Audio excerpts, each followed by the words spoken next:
Hello दोस्तों, नमस्कार दोस्तों, स्वागत है आप सभी का ऑनलाइन अड्डा फॉर स्टडी यूट्यूब चैनल पर। इस वीडियो में हम बात कर रहे हैं कई बड़ी और लेटेस्ट अपडेट के बारे में जो कि संबंधित है दो बड़ी भर्तियों के विज्ञापन इसी सप्ताह जारी के बारे में। 18,000 पदों पर नई भर्ती के विज्ञापन को लेकर, साथ ही साथ अगर बात की जाए उत्तर प्रदेश में प्राथमिक और उच्च प्राथमिक में शिक्षक बनने के लिए एक बड़े बदलाव के बारे में। दोस्तों, जैसा कि आप जानते हैं कि उत्तर प्रदेश के अंदर भर्तियों को लेकर विज्ञापन समय से जारी हो पाए ना हो पाए, लेकिन सरकार समय समय पर बदलाव करती रहती है। उत्तर प्रदेश में अगर आप प्राथमिक में या जूनियर में शिक्षक बनना चाहते हैं, जिसको आप 6 to 8 के नाम से जानते हैं, उसको उच्च प्राथमिक कहा जाता है। तो ऐसे में इसके अंदर जो शिक्षक बनना चाहते हैं उसको लेकर एक बड़ा बदलाव किया गया है, और इस बदलाव से कहीं ना कहीं डीएलएड और बीटीसी करने वाले अभ्यर्थियों को एक बड़ा झटका भी लगा है, क्योंकि यहाँ पे डीएलएड और बीटीसी करने वाले अभ्यर्थी काफ़ी लंबे समय से अपने लिए लड़ाई लड़ रहे थे। लेकिन अब ऐसे में इसके बाद बड़ा झटका उनको क्यों लगा है और किस लिए लगा है, इस पर बात करेंगे। साथ ही साथ अगर ये नई शिक्षक भर्ती में जो कि 100% लागू होगा, अगर मगर कुछ नहीं होगा, 100% लागू होगा और ये नई शिक्षक भर्ती में लागू होगा, तो निश्चित तौर पर इससे एक बड़ा झटका देखने के लिए मिलेगा। डिटेल में बात करेंगे और समझाएंगे भी। चैनल को सब्सक्राइब करके बेल आइकन को दबा लें और वीडियो को लाइक कर दें, जिससे कि आपको रियल ऑथेंटिक जानकारी ऑनलाइन अड्डा फॉर स्टडी यूट्यूब चैनल के माध्यम से मिलती रहे। सबसे पहले शुरुआत इसी मामले को लेकर की जाएगी जो उत्तर प्रदेश में प्राथमिक और उच्च प्राथमिक में शिक्षक बनना चाहते हैं। अब इस बात को समझने के लिए आपको ऐसे समझना है कि उत्तर प्रदेश में प्राथमिक और जूनियर में शिक्षक बनने के लिए अभी तक आपके क्या नियम थे।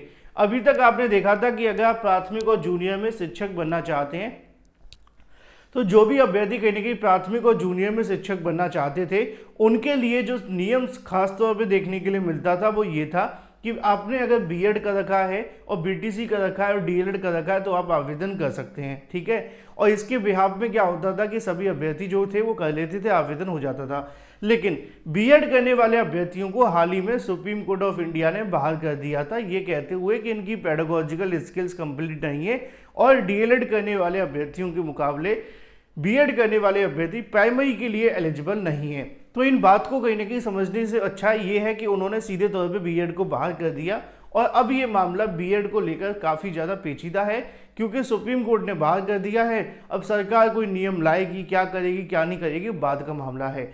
लेकिन अब इसके आधार पर अभी के लिए तो बीएड बाहर है।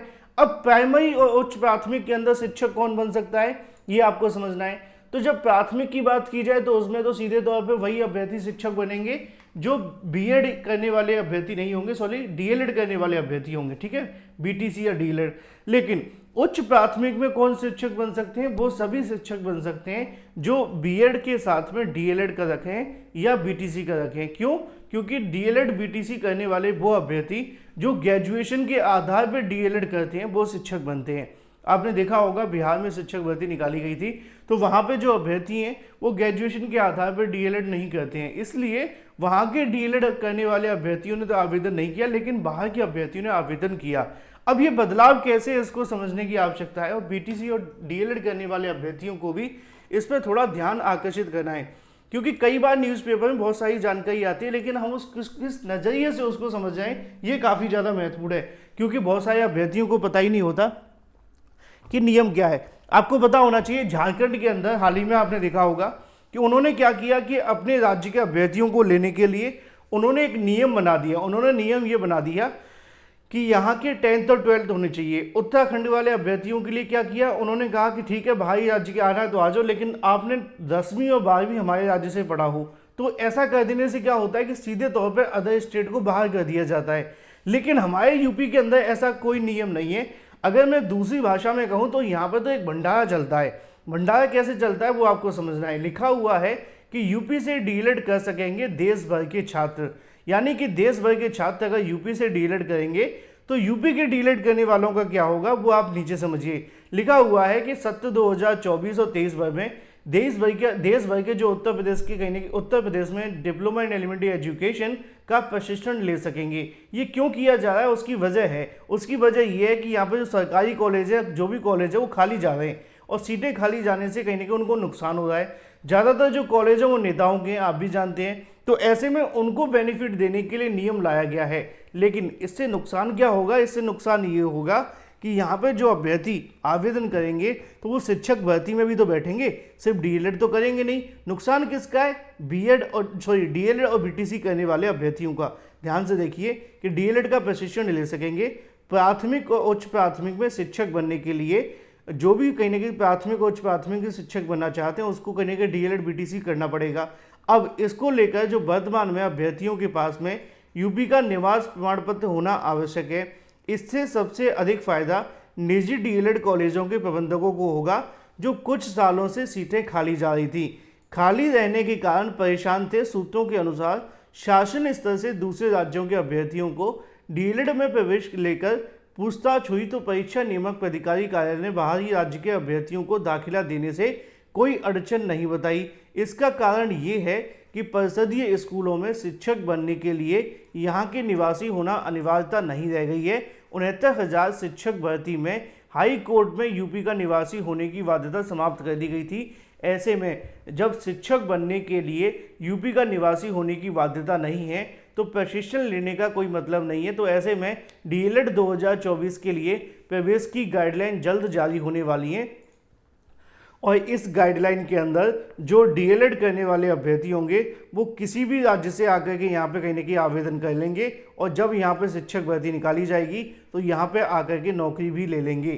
तो भाई अब अंदाज़ा लगा लो कि इससे फ़ायदा किसका हुआ? इससे फ़ायदा हुआ सरकार का, क्योंकि ये सीटें खाली जा रही थी। लिखा हुआ है आस पड़ोस के अभ्यर्थी कहीं ना कहीं इससे लाभान्वित होंगे। डीएलएड में प्रवेश की निवास प्रमाण पत्र की बाध्यता समाप्त होने का फायदा आस पड़ोस के बिहार, मध्य प्रदेश, उत्तराखंड और दिल्ली, हरियाणा आदि राज्यों के अभ्यर्थियों को होगा, क्योंकि ये अभ्यर्थी यहाँ से डीएलएड करेंगे और फिर यहाँ पे ही नौकरी लेने की कोशिश भी करेंगे। आगे लिखा हुआ है पिछले साल खाली रह गई थी तकरीबन 70,100 सीटें, इसलिए कहीं ना कहीं सरकार के माध्यम से ये जो नियम है वो लाया गया है। इस नियम के लाने की सबसे बड़ी वजह सिर्फ और सिर्फ यही है जो आपके सामने है। तो फिलहाल ये तो बात हो जाती है प्राथमिक उच्च प्राथमिक में शिक्षक बनने के लिए सरकार के बड़े बदलाव के बारे में और डीएलएड बीटीसी करने वाले अभ्यर्थियों को बड़े झटके के बारे में। इसी के साथ बात कर लेते हैं अपनी अगली अपडेट को लेकर, जो कि संबंधित है 2 बड़ी भर्तियों के विज्ञापन इसी सप्ताह जारी होंगे। अगर बात की जाए कर्मचारी चयन आयोग के माध्यम से इसी सप्ताह 2 बड़ी भर्तियों के विज्ञापन जारी होने वाले हैं, जिसमें कंबाइंड ग्रेजुएशन लेवल और दूसरा जो होगा आपका देखने के लिए मिलेगा मल्टीटास्किंग यानी कि नॉन टेक्निकल का, जिसमें से एक को लेकर विज्ञापन जारी कर दिया गया है, जिसकी जानकारी आपके सामने है।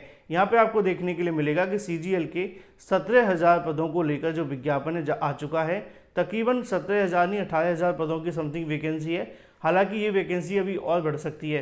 कर्मचारी चयन आयोग के माध्यम से यानी कि एसएससी की तरफ से कंबाइंड ग्रेजुएशन लेवल को लेकर जो विज्ञापन है वो जारी कर दिया है और जिसके लिए ऑनलाइन आवेदन सोमवार से शुरू हो गए। केंद्र सरकार के विभिन्न मंत्रालय, कार्यालय एवं विभागों में सहायक अनुभाग अधिकारी इनकम टैक्स के लिए 17,727 पदों के लिए विज्ञापन जारी कर दिया गया है और इसके आवेदन का प्रोसेस कल से यानी कि 24 तारीख से शुरू कर दिया गया है।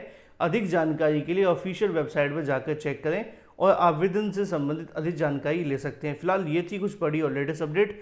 मैं मिलता हूँ आपसे अगले वीडियो में। Till then take care, tata, bye bye, thank you for watching this video.